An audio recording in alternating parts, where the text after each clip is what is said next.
الحمد لله وكفى والصلاة والسلام على عباده الذين اصطفى أما بعد فنعوذ بالله من الشيطان الرجيم بسم الله الرحمن الرحيم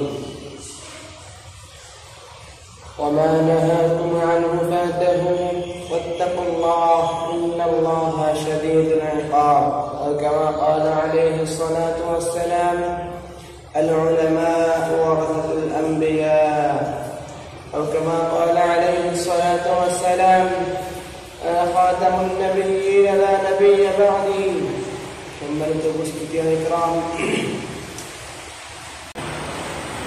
বন্ধুগণ, আজ একটি কথা না বললেই নয়। সেই কথাটি হলো কোরআন পাকের মধ্যে আল্লাহ তাআলা বলেন ওয়ামাকারু ওয়ামাকারাল্লাহ আল্লাহু খায়রুল মাকিরিন। তানহামা তাআবদা শুদ বুম্বা কুজা কুজা নিহাত, সারা শরীর আজ ব্যথায় ক্ষত বিক্ষত, মলমার পট্টি আমি ওইখানে লাগাবো। কোন তন্ত্র মন্ত্র জাতির হেদায়েতের পথ আনতে পারে না। আজ একটি কথা বলতে হয়, খেলাফত প্রতিষ্ঠা করুন, খেলাফতের রাশিদারের দিকে ফিরে যান, সেই সোনালী যুগের দিকে ফিরে যান। জাতির হেদায়েতের পথ যদি বেছে নিতে হয় তাহলে তন্ত্র মন্ত্রের কথা বাদ দিয়ে, তন্ত্র মন্ত্রের চিন্তা বাদ দিয়ে এই সমস্ত তন্ত্র মন্ত্র দিয়ে জাতির হেদায়েত হবে না, শুধু একমাত্র খেলাফত প্রতিষ্ঠা ছাড়া। আল্লাহ পাক রব্বুল আলামিন বলেন ওমা নাহাকুম আনহু ফান্তাহু ওয়াত্তাকুল্লাহ ইন্নাল্লাহা শাদীদুল ইকাব। নবী করিম সাল্লাল্লাহু আলাইহি সাল্লাম যেই কাজ করে সেই কাজ তোমরা করো, আর যেই কাজ থেকে বিরত থাকেন সেই কাজ থেকে তোমরা বিরত থাকো। ওয়াত্তাকুল্লাহ, আল্লাহকে ভয় করো। ইন্নাল্লাহা শাদীদুল ইকাব, ইন্নাল্লাহা, নিশ্চয়ই আল্লাহ তাআলা শাস্তির কঠোর। তো নবী করিম সাল্লাল্লাহু আলাইহি সাল্লাম কি কাজ করেছেন সেগুলো আমাদের খুঁজে খুঁজে বের করতে হবে, করতে হবে।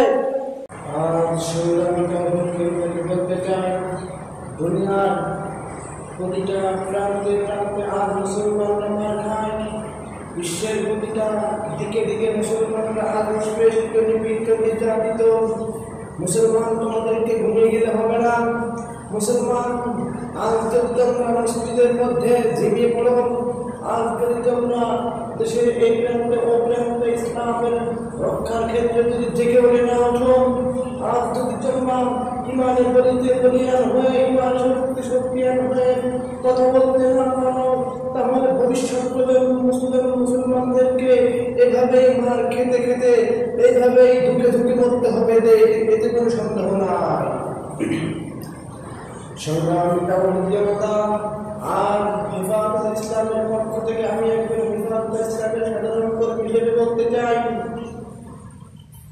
5 আগস্টের এই ফ্যাসিবাদী স্বৈরাচারী বিদায়ী শহীদ শেখ হাসিনার পতনের মধ্য দিয়ে বাংলাদেশের যে গণজাগরণ জেগে উঠেছে, এটাকে আমাদেরকে ধরে রাখতে হবে কি হবে না? শুনুন, স্বাধীনতা দরকার, স্বাধীনতা রক্ষা করা আমাদের থেকে বেশি কঠিন। সেই হিসেবে আমাদেরকে স্বাধীনতা রক্ষা করতে হবে। আমাদেরকে মাথা ঠান্ডা করে কাজ করতে হবে। মাথা উল্টো পাল্টা করে কোনো কাজ করলে চলবে না। সংগ্রামিতা, অভিযোগতা, আরেকটি কথা বলি, কোরআনে পাকের মধ্যে আল্লাহ রাব্বুল আলামিন বলেন ওয়া নাহাকুম আনহু ফান্তাহু ওয়াত্তাকুল্লাহ ইন্নাল্লাহা শাদীদুল ইকাব। ওয়া নাহাকুম আনহু ফান্তাহু, কোরআনে পাকের মধ্যে আল্লাহ তাআলা বলেন নবী করিম সাল্লাল্লাহু আলাইহি ওয়াসাল্লাম যেই কাজ করতে বলেন সেই কাজ তোমরা করো, আর যেই কাজ করতে না বলেন সেই কাজ থেকে তোমরা বিরত থাকো। ওয়াত্তাকুল্লাহ, আল্লাহকে ভয় করো। ইন্নাল্লাহা শাদীদুল ইকাব, নিশ্চয়ই আল্লাহ তাআলা শাস্তির কঠোর। এখন আমরা দেখি আওয়ামী লীগ সরকার পর থেকে আওয়ামী লীগ যারা করত তাদের উপরে নির্যাতন করছে। এটা পশ্চিম কেন ঠিক না? হ্যাঁ, তবে এটা ঠিক, যারা গ্রামে অঞ্চলে গ্রামে গঞ্জে পাড়ায় পাড়ায় মহল্লায় মহল্লায় শহরে বিভিন্ন স্থানে যারা এই 15-16 বছর মানুষদেরকে আঘাত দিয়েছে, কষ্ট দিয়েছে, তাদেরকে অবশ্যই চিহ্নিত করতে হবে। তাদেরকে অবশ্যই তালিকাভুক্ত করে এলাকায় এলাকায় টাকা দিতে হবে।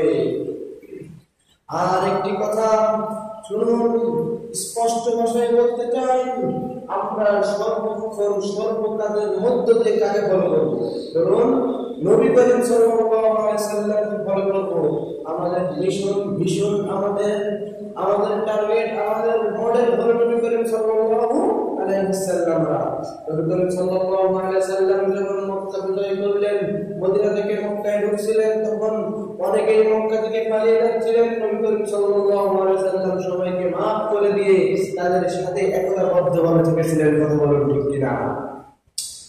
আর একটু কথা না বললেই নয়, ধর্মীয় ইস্যুতে যে তারা এতদিন বাধাগ্রস্ত করেছে, এই সমস্ত জালিমদেরকে প্রতিহত করতে হবে, প্রতিরোধ করতে হবে।